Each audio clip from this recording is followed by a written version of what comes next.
I've grown up around Jerusalem my whole life, and it's kind of the most central part of my identity.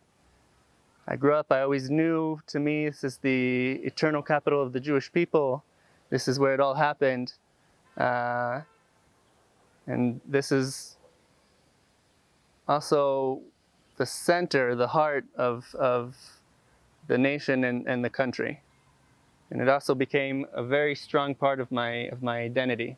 My identity as a Jerusalemite is almost stronger than any other way I define myself. And so I would look out on Jerusalem and I would say, oh, that's where the temple used to be. That's where this was. That's where that was.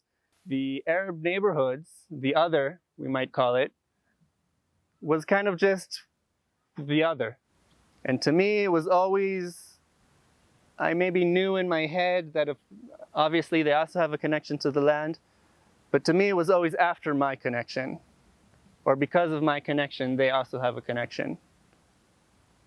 My first serious encounter with my neighbors, with my Arab-Palestinian neighbors, was in middle school and in high school, where I had the unique experience of studying with many Palestinian students. It was the unique experience of actually being an Israeli minority in a mostly pro-Palestinian and real Palestinian environment. I think when I look back at that time, the main thing and the important thing I think that happened there was that, to me, Palestinians stopped being the other. When I thought of Palestinians, I didn't think of, me standing here and looking over there and seeing those neighborhoods or seeing those people walking over there, or people shouting on the news. But it became the people that were in my class. It became Amir and Fadi, and my view of Palestinians was them. I think that's a unique experience because for the most part, Israelis and Palestinians don't really get to meet each other on a daily basis or on a personal basis. It remains, I'm here and you're there, even when we're in the same city, even when we're on the same street, sometimes maybe even in the same workspace. As I grew up, I started viewing Jerusalem as a microcosmos of the conflict. It has all the complexities, all the hardest parts of the conflict.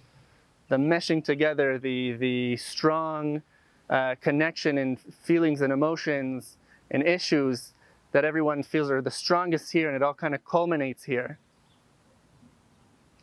Specifically to what we're seeing right there. It's the center of Jerusalem, which is the center of the land, which is the center of the conflict. It all comes down to what we're seeing right here in front of us. As I grew older, I became more curious, even more than I was in high school. When I became an adult, I became more and more curious about the hundreds of thousands of people who live with me in the city and the millions of people who share this land with me. And the understanding somehow peered into my head that we have to live together. Any peaceful joint future has to be together, whether we like it or not. So it's about time that the other becomes our neighbor and not just our enemy. And so I became more curious, and I started reading more, and I tried to meet more, and I decided that I needed a little more guidance, because it's so fundamentally the narrative of our own narrative is so fundamentally engraved in us. I felt that it would be very difficult for me to know and study about the other's culture and history on my own. And so I decided to go to university and study Islamic and Middle Eastern history. So slowly but surely, I learned more and more. And one of the interesting things is that this whole giant block that I used to see as the other, started breaking down into different neighborhoods. So for example, that beautiful blue building with the golden dome, instead of being just a beautiful building that's on a Jewish historical site, it became a Kabat al-Sahra that the Khalifa Abdul Malik ibn Marwan built at the end of the 7th century. I started understanding more the deep connection that my Palestinian neighbors felt for this land. It's my personal belief that the more we meet each other, we can kind of go through that process of Israelis and Palestinians. Instead of being generic Israeli and Palestinians, they become Amir and Fadi and Yossi and Ro'i. And only through personal connections can we really start to begin to understand the connection that people feel and people have with this land. Understand that there are other people here, and that they are different from you, and that they are a different nation from you. Very difficult to just meet someone on the street or at some cafe and become their friends, or even at university.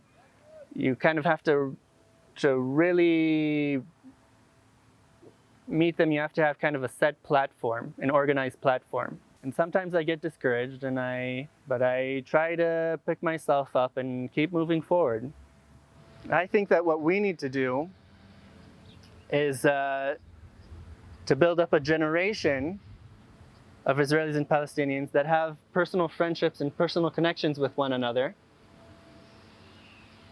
And through that, we can start to build a bridge over the abyss that at times seems like it's getting wider and deeper between us. As much as possible, as hard as it is to keep trying and get Israelis and Palestinians to meet each other and even argue with each other, but just so that there's a personal connection, I think that is the first step to building a peaceful future with reconciliation.